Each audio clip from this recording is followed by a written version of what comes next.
ఖమ్మంలో రీసెంట్‌గా ఒక ఇష్యూ జరిగింది. ఒక మైనర్ అమ్మాయిని ఒక 40 ఏళ్ల పైన పడిన ఒక వ్యక్తి మహమ్మద్ గౌస్ అనే పర్సన్ ఒక రాజకీయ పార్టీకి ఒక కార్యకర్తగా గూడా ఉన్నాడాయన. ఆ పర్సన్ ఆ అమ్మాయితోటి అసభ్యంగా ప్రవర్తించి, ఆ అమ్మాయి ఎవరికైనా చెప్పేస్తేమో అని చెప్పి నాలుగో ఫ్లోర్ నుంచి ఆ అమ్మాయిని కింద పడేశారు. ప్రాణాలతో బతికిన ఆ అమ్మాయి అమ్మాయి వెన్నపూస మొత్తం దెబ్బతినింది. ఆ అమ్మాయి ఇతని గురించి చెప్తే వాళ్ళ అమ్మగారు అతని మీద కంప్లెయింట్ ఇచ్చారు. అతన్ని పోక్సో కేసులో అరెస్ట్ చేసి రిమాండ్‌కి పంపించారు. ఇది జరిగింది యాక్చువల్‌గా. ఇప్పుడు ఇది జరిగింది గదా! దీంతో మనం లాస్ట్ టైమ్ ఒక సెంట్రల్ మినిస్టర్ కొడుకుది ఏదైతే ఇలాంటి కేసు ఒకటి జరిగిందో, దాంతో కంపేర్ చేసి మాట్లాడదాం. ఇక్కడ మీకు లెఫ్ట్ వింగ్ హిపోక్రసీ గురించి మాట్లాడుకుందాం. రైట్ వింగ్ హిపోక్రసీ గురించి మాట్లాడుకుందాం. ఆ గవర్నమెంట్ ఎవరైతే ఉన్నారో ఆ గవర్నమెంట్ హిపోక్రసీ గురించి కూడా మాట్లాడుకుందాం. ఈ మూడిటి గురించి ఇన్ డీటెయిల్డ్‌గా మాట్లాడుకుందాం. ఈ వీడియోని లాస్ట్ వరకు చూడండి. కుదిరితే లైక్ చేయండి, హైప్ చేయండి. మీ ఒపీనియన్ మీరు కామెంట్ చేయండి. మీకు ఏ పాయింట్‌లో నచ్చింది, ఏ పాయింట్‌లో నచ్చలేదనేది కూడా. ఫస్ట్ మనం లెఫ్ట్ వింగ్ గురించి మాట్లాడుకుందాం. సెంట్రల్ మినిస్టర్ కొడుకు ఎవరైతే ఉన్నారో ఆ పర్సన్ ఇలాంటి పోక్సో యాక్ట్‌లో బుక్ అయినప్పుడు అతని మీద ఎంతమంది వీడియోస్ చేశారంటే లెఫ్ట్ వింగ్ మొత్తం వీడియోస్ చేశారు అతనికి ఎగెనెస్ట్‌గా. మొత్తం ఒక మైనర్ అమ్మాయి మీద ఇలా చేస్తారా, అలా చేస్తారా, అది ఇది గవర్నమెంట్ ఏం చేస్తుంది, మొత్తం గట్టిగా మాట్లాడారు. కనీసం ఇలాంటి ఒక సిట్యుయేషన్ జరిగితే అతను ఈవెన్ దో అతను గవర్నమెంట్ అరెస్ట్ చేసినా కూడా లెఫ్ట్ వింగ్‌కి సంబంధించిన ఏ ఒక్కరు కూడా ఇప్పుడు వరకు ఆ ఇష్యూ ఇలా జరిగింది అని కనీసం ఇన్ఫర్మేటివ్ వీడియో కూడా ఒక్కళ్ళు కూడా చేయలేదు. ఇలా జరిగింది, పోలీసులు ఇలా అరెస్ట్ చేశారనే కనీసం వీడియో కూడా ఎవ్వరూ చేయలేదంటే దానికి కారణం ఏంటి? ఎవరైతే ఆ అక్యూజ్డ్ ఉన్నాడో ఆ అక్యూజ్డ్ ముస్లిం అని చేయలేదా? సెక్యులరిజం అంటే ఇదేనా అని చెప్పి చాలామంది క్వశ్చన్ చేస్తున్నారు. ఎవరైతే లాస్ట్ టైం ఇష్టం వచ్చినట్టు వీడియోలు చేశారో ఒక్కళ్ళు కూడా మాట్లాడలేదు. మొన్న రీసెంట్‌గా పవన్ కళ్యాణ్ గారు తెలంగాణలోకి వచ్చి నేను పాలిటిక్స్ చేస్తానంటే తెలంగాణ ఎవరి జాగీరు కాదు, తెలంగాణ మా జాగీరు, తెలంగాణకి నువ్వెచ్చి ఎలా పాలిటిక్స్ చేస్తావు అని మాట్లాడిన సో కాల్డ్ ఇండిపెండెంట్ జర్నలిస్టులు ఎవ్వరు కూడా తెలంగాణ అస్తిత్వం కోసం మేము పోరాడుతున్నామని చెప్పి గట్టిగా మాట్లాడిన ఏ ఒక్కరు కూడా ఖమ్మంలో జరిగింది, ఖమ్మం తెలంగాణలోనే ఉంది కదా, మరి ఖమ్మంలో జరిగిన ఈ మైనర్ బాలిక ఇన్సిడెంట్ని ఒక్కరు కూడా రిపోర్ట్ చేయలేదు. అదే తెలంగాణకు సంబంధించిన ఒక ప్రొఫెసర్, ఒక జర్నలిస్ట్ గురించి వేరే వాళ్ళు ఆంధ్రాలో కేసు పెడతానంటే అంతమంది జర్నలిస్టులు సోమాజిగూడ ప్రెస్ క్లబ్లోకి వచ్చి మీటింగ్స్ పెట్టి మరి వార్నింగ్లు ఇచ్చారు కదా. మరి ఇలాంటి ఒక ఇష్యూ జరిగింది తెలంగాణలోనే, మీ తెలంగాణ మన తెలంగాణలో ఒక మైనర్ అమ్మాయి మీద ఇలాంటి సిట్యువేషన్ జరిగింది. కనీసం దాన్ని రిపోర్ట్ చేయాలి, 10 మందికి తెలియాలి, ఒక అవేర్నెస్ క్రియేట్ చేయాలి, ఆ వ్యక్తికి శిక్ష పడేలాగా మన వాయిస్ కూడా మనం వినిపించాలని ఏ లెఫ్ట్ వింగ్ ఇండిపెండెంట్ జర్నలిస్ట్ అనుకోలేదు. ఎందుకు? దేనికి? పర్టికులర్ పార్టీ కార్యకర్త ఆ కేసులో ఇన్వాల్వ్ అయి ఉన్నాడనా, అక్యూజ్డ్ అనా, ఎందుకు మాట్లాడట్లేదు అని చెప్పి క్వశ్చన్ చేయాల్సి వస్తుందన్నమాట. అంటే నికార్సైన సెక్యులరిస్ట్ ఎవరైనా ఉన్నారు అంటే వాళ్ళు ఏంటి, ఏ మతము, ఏ కులము, ఏ ప్రాంతం అని ఎవరు చూడరు. తప్పు జరిగిందా, తప్పు జరిగితే ప్రశ్నిస్తారు, ఖచ్చితంగా బాధితురాలకి ఎవరికైతే ఉందో వాళ్ళకి న్యాయం చేసేలాగా ట్రై చేస్తారు. ఇది నాకు తెలిసిన సెక్యులరిజం. బట్ ఇక్కడ సమ్వేర్ సెక్యులరిస్టులు కాస్త సూడో సెక్యులరిస్టులుగా మారిపోతున్నారు. పర్టికులర్ మతానికి చెందిన పర్సన్ అక్యూజ్డ్ అయింటేనా, లేదా పర్టికులర్ పార్టీకి సంబంధించిన పర్సన్ అక్యూజ్డ్ అయ్యి ఉంటే అప్పుడు మాత్రమే వాయిస్ రేజ్ చేస్తారు. కానీ వేరే మతానికి సంబంధించిన వాళ్ళు కానీ, లేదా వేరే పార్టీలకు సంబంధించిన వాళ్ళు కానీ అక్యూజ్డ్లుగా ఉంటే డెఫినెట్లీ ఈ ఇండిపెండెంట్ జర్నలిస్టులు, సో కాల్డ్ సెక్యులరిస్ట్ ముసుగులో ఉండే ఈ జర్నలిస్టులు ఎవరు మాట్లాడట్లేదు ఎందుకు అనేది ఫస్ట్ క్వశ్చన్. నాకు అసహ్యం అనిపిస్తూ ఉంటుంది అనమాట. నెక్స్ట్ వచ్చేసరికి మనం రైట్ వింగ్కి వద్దాం. ఈ రైట్ వింగ్ వాళ్ళు కూడా ఏం తక్కువ తెలియలేదు. ఫర్ ఎగ్జాంపుల్ మీకు ఒక క్లిప్ వినిపిస్తాను, ఈ క్లిప్ చూడండి. వాడికి ఈ శిక్షలు సరిపోవు, బహిరంగ ఎన్కౌంటర్ చేయాలా. నేను చూసారు కదా. మరి ఈ పర్సన్ లాస్ట్ టైం ఎవరైతే సెంట్రల్ మినిస్టర్ కొడుకు ఇన్వాల్వ్ అయి ఉన్నాడో ఆ కేసులో ఇలాగే మాట్లాడా. ఎందుకంటే అక్కడ కూడా మైనరే కదా అమ్మాయి. అప్పుడు ఇలా మాట్లాడా, వచ్చి మాట్లాడు ఉంటాడు. నాకు తెలిసి అసలు కనిపించనున్నాడు. ఈవిడ కార్పొరేటర్ కూడా ఒక పోస్ట్ పెట్టారు ఈవిడ ట్విట్టర్లో. ఆ పోస్ట్ కూడా చూడండి, చూసారు కదా. ఈవిడ ఏం మాట్లాడింది తెలుసా? ఎవరైతే ఆ సెంట్రల్ మినిస్టర్ కొడుకు ఆ కేసులో ఇన్వాల్వ్ అయినప్పుడు ఏం మాట్లాడింది తెలుసా? అన్న ఎందుకే ఆగమాగం అవుతుండ్రు, ఎందుకే, అరే జర ఆగండ్రే, బట్టలు చించుకోకండ్రే, పోలీసులు చూసుకుంటుండ్రే, ఆ తప్పులు ఎవడు చేస్తే ఆ తప్పు చేసినోడు జర పోలీసులు తీసుకెళ్లి చట్టం తన పని తాను చేసుకోబోద్దే, మీరెందుకే గుడ్డలు చించుకుంటుండ్రు అని చెప్పి మాట్లాడింది అక్క. ఇప్పుడు మాత్రం వీళ్ళని ప్రశ్నిస్తుంది, మీరు ఎందుకు మాట్లాడలేదు, అప్పుడు ఎందుకు మాట్లాడారు, ఇప్పుడు ఎందుకు మాట్లాడట్లేదని. మరి ఇప్పుడు నువ్వెందుకు మాట్లాడుతున్నావు, నువ్వెందుకు అరుస్తున్నావు? చట్టం తన పని ఆల్రెడీ చేసేసింది కదా. మేబీ అందుకనే వాళ్ళు సైలెంట్గా ఉన్నారేమో, వాళ్ళ పాయింట్ ఆఫ్ వ్యూ నుంచి ఆలోచిస్తే. నువ్వెందుకు అనుకోవట్లేదు, నువ్వెందుకు మాట్లాడవు, ఇది ఇక్కడ రైట్ వింగ్ వాళ్ళ హిపోక్రసీ ఇలా ఉంటుంది అనమాట. ఈ రైట్ వింగ్ వాళ్ళకి వచ్చేసరికి ఏంటంటే పర్టికులర్ ఒక మతం వాళ్ళు లేకపోతే ఒక వేరే పార్టీ వాళ్ళు, పడని పార్టీ వాళ్ళు దొరికారు అనుకోండి, వీళ్ళు ఇంకా రెచ్చిపోతూ ఉంటారు. ఇంకా అక్కడ మైనర్ బాలిక ఉంది, ఇంకంతే గుడ్డలు చించేసుకుంటూ ఉంటారు, వీళ్ళు చించుకుంటూ ఉంటారు గొట్టలు. వీళ్ళు ఏం చేశారు లాస్ట్ టైము, ఎంత సపోర్ట్ చేశారు, ఎంత డిఫెండ్ చేశారు. ఒక్కలైనా బయటకు వచ్చి అక్కడ మైనర్ బాలిక ఉంది, మనం మాట్లాడాలి, సరే పార్టీలను పక్కన పెట్టి మరీ మాట్లాడాలి అని చెప్పి ఒక్కలైనా వచ్చి మాట్లాడారా?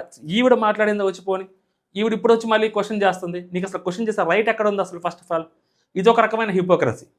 ఇంకా మూడోది గవర్నమెంట్. సో ఇదే గవర్నమెంట్ ఇప్పుడు లాస్ట్ టైం నిన్న ఖమ్మంలో జరిగిన ఇష్యూ ఏదైతే ఉందో 2 రోజుల క్రితం జరిగింది. 2 రోజుల్లోనే అరెస్ట్ చేశారు, రిమాండ్కి కూడా పంపించారు. కట్ చేస్తే లాస్ట్ టైం ఇలాంటి ఇన్సిడెంట్ ఒకటి జరిగింది, 10 రోజులు పట్టింది. అసలు ఆ అమ్మాయి మైనరా కాదా అని తెలుసుకోవడానికి వాళ్ళకి చాలా టైం పట్టింది. హాస్పిటల్ రికార్డ్స్, చదువుకు సంబంధించినవి అన్నీ తీసుకొచ్చారు. ఇతని విషయంలో తీసుకొచ్చారా? ఇలాంటివి ఏమైనా చేశారా? కేసు పెట్టగానే అతను అరెస్ట్ చేశారు కదా, ఏంటి అతను అలా చేశాడని చెప్పి అండ్ నెక్స్ట్ అతను అటెంప్ట్ మర్డర్ కింద కూడా అతని మీద కేసు పెట్టారు కదా. మరి అతని విషయంలో ఎందుకు చేయలేదు? మరి అదే సేమ్ పర్సన్ ఇలాంటి పనులే చేశారు కదా, పోక్సో యాక్ట్ కదా అతని మీద కూడా పెట్టింది. మరి అతని దగ్గరికి వచ్చేసరికి మాత్రం ఎన్ని రోజులు టైం పట్టింది? అసలు ఎక్కడున్నాడో కూడా తెలియదు మాకు అని చెప్పి మాట్లాడారు. హైదరాబాద్లోనే ఉన్నాడు, ఇటు కదల్లా అతను, బట్ ఎక్కడున్నాడో కూడా తెలియదు అని చెప్పారు. ఈవెన్ దో చీఫ్ మినిస్టర్ గారు ఒక మాట్లాడింది ఏంటి, ఆవిడ అసలు మైనరా మేజరా తెలియట్లేదు అని చెప్పి మాట్లాడారు. దాని తర్వాత ఆవిడ మైనరా అని చెప్పి మేము నిర్ధారించుకున్నామని కూడా చీఫ్ మినిస్టర్ గారు చెప్పారు. సీఎం రేవంత్ రెడ్డి గారు డిక్లేర్ చేసిన తర్వాత కూడా అమ్మాయి మైనర్ అని చెప్పి కాల్డ్ చాలామంది జర్నలిస్టులు కాల్డ్ వాళ్ళందరూ ఆ అమ్మాయి పేరు, ఆ అమ్మాయి అడ్రస్లు, ఆ అమ్మాయి డీటెయిల్స్, ఆ అమ్మాయి passport number, Aadhaar card number ఇవన్నీ కూడా చూపెట్టారు లాస్ట్ టైం. ఒక్కళ్ళ మీద కూడా కేసు ఫైల్ చేశారా? అరే ఆ పోక్సో యాక్ట్ ప్రకారము ఈ victim details, that minor victim details అలా డిస్క్లోజ్ చేయకూడదు అని చెప్పి కనీస జ్ఞానం లేకుండా డిస్క్లోజ్ చేసిన వాళ్ళ మీద ఒక్కళ్ళ మీదైనా కానీ కేసు ఫైల్ చేసిందా తెలంగాణ గవర్నమెంట్? అలా చూసింది ఆ కేసుని, అంత దారుణంగా చూసింది ఆ కేసుని. సో ఇప్పుడు ఎవరు మాట్లాడట్లేదు కనీసం ఇక్కడికి వచ్చేసరికి. మరి ఆ పర్టికులర్ పర్సన్కి ఎందుకు అలాగా, ఈ పర్సన్కి ఎందుకు అలాగా? అంత సెన్సిటివ్ కేసుని అంత రాంగ్గా ఎలా హ్యాండిల్ చేయగలిగారు, ఇప్పుడు అంత ఈజీగా ఎలా హ్యాండిల్ చేయగలిగారు అంటే నాకు అర్థమైంది ఏంటంటే అక్కడ ఇద్దరు డబ్బు ఉన్న వాళ్ళే. ఒకళ్ళకి వచ్చేసరికి ఒక అమ్మాయికి డబ్బులు ఉన్న అమ్మాయి అండ్ ఇంకొక పర్సన్ ఏకంగా పెద్ద పవర్లో ఉన్న వాళ్ళ కొడుకు ఇక్కడికి వచ్చేసరికి ఆ అమ్మాయి కూడా డబ్బు లేని అమ్మాయే. ఆ పర్సన్ ఎవరైతే చేశారో అలా దరిద్రం పని చేశాడో వాడు కూడా అలాంటోడే. ఇద్దరు అలాంటి వాళ్ళే ఇక్కడ. సో ఇద్దరు మిడిల్ క్లాస్ వాళ్ళు, ఇద్దరు డబ్బు లేని వాళ్ళు కాబట్టి చట్టం చాలా బలంగా పనిచేసింది. అక్కడ ఎవరైతే అక్యూజ్డ్ ఉన్నారో ఆ అక్యూజ్డ్ కొంచెం సెంట్రల్ మినిస్టర్ కొడుకు కాబట్టి చట్టం చాలా ఆలస్యంగా పనిచేసింది. అక్కడ చాలామంది గొంతులు పైకి లేస్తే కానీ పని చేయలేదు అక్కడ. ఇక డిలే అవ్వనందుకు హ్యాపీగా ఉంది. ఫస్ట్ ఆఫ్ ఆల్ నిజంగా పోలీసులకు నిజంగా శాల్యూట్ చెప్పాలి. ఎందుకంటే చాలా ఫాస్ట్గా యాక్షన్ తీసుకున్నారు, ఆ పర్సన్ని రిమాండ్కి పంపించారు. ఇంతవరకు ఓకే, ఆ విషయంలో కూడా అలాగే ఉండాలి కదా. సో ఈ హిపోక్రసీ ఎందుకు అంటే గవర్నమెంట్ కూడా ఈ క్వశ్చన్స్ అన్నిటికీ సమాధానం చెప్పాలి కదా. ఇతనికి శిక్ష పడాలి, చాలా బలంగా శిక్ష పడాలి. ఇంకోసారి ఇలాంటి తప్పులు చెయ్యాలి అంటే భయపడేలాగా శిక్షలు పడాలి. డెఫినెట్లీ ప్రతిసారి కోరుకున్నది అదే, ఎవరి విషయంలో అయినా కానీ. ఆ పోక్సో యాక్ట్లో ఎవరైతే అక్యూజ్డ్ ఉంటారో ఆ అక్యూజ్డ్లకి ఇలాంటి బలమైన శిక్షలు పడాలి. నెక్స్ట్ చేయాలి అనుకున్న వాళ్ళకి ఆ థాట్ కూడా రాకూడదు, అలాంటి శిక్షలు పడి తీరాలి. కాకపోతే అది అందరికీ ఒకటేలాగా ఉండాలి శిక్షలు అంటున్నాను నేను. ప్రతి ఒక్కరికి శిక్షించే విధానం ఒకటేలాగా ఉండాలి. ప్రతి ఒక్కరికి ఒక కేసులో ఒక శిక్ష పడితే పోక్సో యాక్ట్లో అదే రిఫరెన్స్ తీసుకొని ప్రతి దానికి ఒక్కసారి అక్యూజ్డ్ తప్పు చేశాడని కన్ఫామ్ అయిపోతే అందరికీ అదే శిక్షలు ఉండాలి. శిక్షల్లో తేడా ఉండకూడదు కదా ఖచ్చితంగా. ఇక్కడ నేను మాట్లాడుతుంది అంటే లెఫ్ట్ వింగ్ అవ్వచ్చు, రైట్ వింగ్ అవ్వచ్చు, ఎవరైనా కానీ మనం ఎవరి వైపు ఉండాలి? ఎవరైతే ఆ మైనర్ అమ్మాయి ఉందో, ఆ విక్టిమ్ ఉందో ఆ విక్టిమ్ వైపు ఉండాలి మనం. అంతేగాని అక్యూజ్డ్ మనోడైతే సపోర్ట్ చేయటము, విక్టిమ్ని బ్లేమ్ చేయటము, అక్యూజ్డ్ మనోడు కాకపోతే విక్టిమ్కి సపోర్ట్ చేస్తూ అక్యూజ్డ్ని తిట్టడము, ఆ గవర్నమెంట్ని మాట్లాడటం, ఇది కాదు కదా మనం చేయాల్సింది. ఎవడైనా మనం ఏ పార్టీ వాడైనా లేకుంటే ఏ మతం వాడైనా ఏ కులం వాడైనా వాడు తప్పు చేస్తే మనం నిలబడాల్సింది ఎవరి వైపు? విక్టిమ్ వైపు నిలబడాలి. అది కాకుండా ఒక్కొక్కసారి ఒక్కొక్క స్టాండ్ తీసుకోవడం అనేది కరెక్ట్ కాదంట నేను.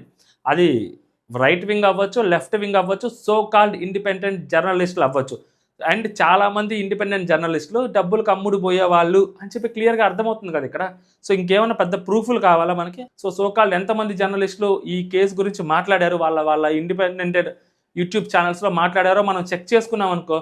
లాస్ట్ టైం బండి భగీరథ్ కేసు గురించి మాట్లాడిన వాళ్ళు వాళ్ళ ఛానల్స్లోకి వెళ్ళి ఈ విక్టిమ్ గురించి మాట్లాడారా లేదంటే మాట్లాడలేదు. అంటే హై ప్రొఫైల్ కేసులే కావాలి, అప్పుడే వ్యూస్ వస్తాయని చెప్పి వాళ్ళు బలంగా నమ్ముతున్నట్టున్నారు ఎవరైతే సోకాల్డ్ ఇండిపెండెంట్ జర్నలిస్టులు. వ్యూస్ వచ్చే పని అయితేనే చేస్తారేమో వీడియోస్, వ్యూస్ రాకపోతే వీడియోస్ చేయరేమో వాళ్ళు. అంటే దేనికి వ్యూస్ వస్తే దేనికి వ్యూస్ రావు. సో వాళ్ళందరూ లెఫ్ట్ వింగ్ ఐడియాలజీతో ఉన్న యూట్యూబ్ జర్నలిస్టులు కాబట్టి ఇండిపెండెంట్ జర్నలిస్టులు సోకాల్డ్. సో ఇటుపక్క రైట్ వింగ్లో వ్యక్తి కాబట్టి తప్పు చేసింది. సో అతని గురించి వీడియో చేస్తే మనకి వ్యూస్ వస్తాయి. ఇప్పుడు ఈ అమ్మాయి ఎవరైతే అక్యూజ్డ్ ఉన్నాడో ఆ అక్యూజ్డ్ ఒక పర్టికులర్ రిలీజన్కి సంబంధించిన వ్యక్తి. సో ఆ పర్టికులర్ రిలీజియన్కి సంబంధించిన వ్యక్తి మీద వీడియోస్ చేస్తే మనకి వ్యూస్ రావు, మనది ఎవరు దేకరు. సో ఎందుకు మనం చేయటము? పోతే పోయిందిలే ఆ విక్టిమ్, మనకేం సంబంధం, కనీసం ఇన్ఫర్మేషన్ వీడియో కూడా చేయకూడదు. అరెస్ట్ చేసేసారు కదా, అయిపోయింది, రిమాండ్కి ఇచ్చారు కదా, మనం ఇంకా చేసేది కూడా ఏముంది, పీకేది కూడా ఏముంది అని అనుకుంటున్నట్టున్నారు సోకాల్డ్ ఇండిపెండెంట్ జర్నలిస్టులు. దాంట్లో లేడీస్ కూడా ఉన్నారు, అది ఇంకా చాలా బాధాకరం. మరి ఆ లేడీకైనా కానీ అనిపించాలి కదా, అరే ఒక విక్టిమ్ ఇలా జరిగింది, మనం గట్టిగా వాయిస్ అవుట్ చేద్దాము. సో దాని వల్లనైనా కానీ సో ఒక అవేర్నెస్ అనేది క్రియేట్ అవుతుంది. ఖచ్చితంగా అవేర్నెస్ క్రియేట్ చేయడమే కదా మన లక్ష్యము. సో ఇండిపెండెంట్ జర్నలిస్ట్ లక్ష్యం ఏంటి? ఇలాంటివి జరిగితే ఇంకో జరగకూడదు, సో అలాంటి వాటికి కఠిన శిక్ష పడాలని చెప్పడమే కదా ఉద్దేశము. అంతకని ఇంకోటి ఏమి ఉండదు కదా. సో మనం ఏదో సమాజాన్ని మార్చేస్తామా అంటే మార్చొచ్చు, మార్చకపోవచ్చు, బట్ నీ ఒపీనియన్ నువ్వు బలంగా చెప్పాలి కదా అట్లీస్ట్. బట్ కొన్ని పర్టికులర్ సిచ్యువేషన్స్లో మాత్రమే బలమైన వాయిస్ వినిపించి మిగిలిన సిచ్యువేషన్స్లో వినిపించకపోతే ఎలాగా అనేది నా క్వశ్చన్. అక్కడ అటు పక్క కూడా మైనర్ అమ్మాయే కదా, వినిపించవచ్చు కదా వాయిస్, ఎందుకు వినిపించరు సోకాల్డ్ యూట్యూబర్లు, ఇండిపెండెంట్ యూట్యూబర్లు, ఇండిపెండెంట్ జర్నలిస్టులు? అంటే ఇది సంగతి. అది రైట్ వింగ్ వాళ్ళకి లెఫ్ట్ వింగ్ మీద, లెఫ్ట్ వింగ్ వాళ్ళకి రైట్ వింగ్ మీద అటు ఇటు పడి ఆడ్చడం, మధ్యలో సామాన్యులు నలిగిపోతున్నారు. అది నా బాధ. నువ్వు ఒక సెక్యులరిస్ట్గా నువ్వు మాట్లాడాలి, నువ్వు మాట్లాడు. అది అందుకే నేను చెప్తుంది, అటు రైట్ వింగ్ కాదు, ఇటు లెఫ్ట్ వింగ్ కాదు, అరే మధ్యలో ఉండండిరా బాబు, తప్పును తప్పుగా చూడండిరా అని చెప్పి మాట్లాడుతుంది ప్రతిసారి. అంతే. బండి భగీరథ విషయం అవ్వచ్చు, ఇప్పుడు ఈ విషయం అవ్వచ్చు, అంతకుముందు వేరే కేసులు అవ్వచ్చు. ఒక కులము, ఒక మతము కనిపించేసరికి సైలెంట్ అయిపోవటము, ఇంకొక మతము, ఇంకొక కులము కనిపించేసరికి రెచ్చిపోవటము, ఇది కాదు కదా జర్నలిజం అంటే. సెలెక్టివ్ జర్నలిజం అనేది వర్కౌట్ కాదు. సెలెక్టివ్ జర్నలిజం అనేది ఎప్పుడు తప్పే నా దృష్టిలో. బట్ మన దురదృష్టం ఏంటంటే మన 2 తెలుగు రాష్ట్రాల్లో ఉండేది అందరూ సెలెక్టివ్ జర్నలిస్టులే మొత్తం. ఒక్కళ్ళు కూడా, అది ఇండిపెండెంట్ జర్నలిస్టులు అవ్వచ్చు, మెయిన్ స్ట్రీమ్ జర్నలిస్టులు అవ్వచ్చు, మెయిన్ స్ట్రీమ్ న్యూస్ ఛానల్స్ అవ్వచ్చు, లేకుంటే యూట్యూబ్లో ఉండే న్యూస్ ఛానల్స్ అవ్వచ్చు, ఇవన్నీ సెలెక్టివ్గానే ఉంటాయి. ఎవరొకరు ఎజెండాని జెండాని మోస్తానే ఉంటాయి తప్పితే సో రియల్గా వాళ్ళ వాయిస్ని వినిపించవు ఎవరు కూడా గట్టిగా. సో మీ ఒపీనియన్ మీరు బలంగా కామెంట్ చేయండి. ఎవడైతే ఆ తప్పు చేశారో వాడికి బలంగా శిక్ష పడాలని చెప్పి కోరుకుందాం అందరం. సో అంటిల్ జై హింద్.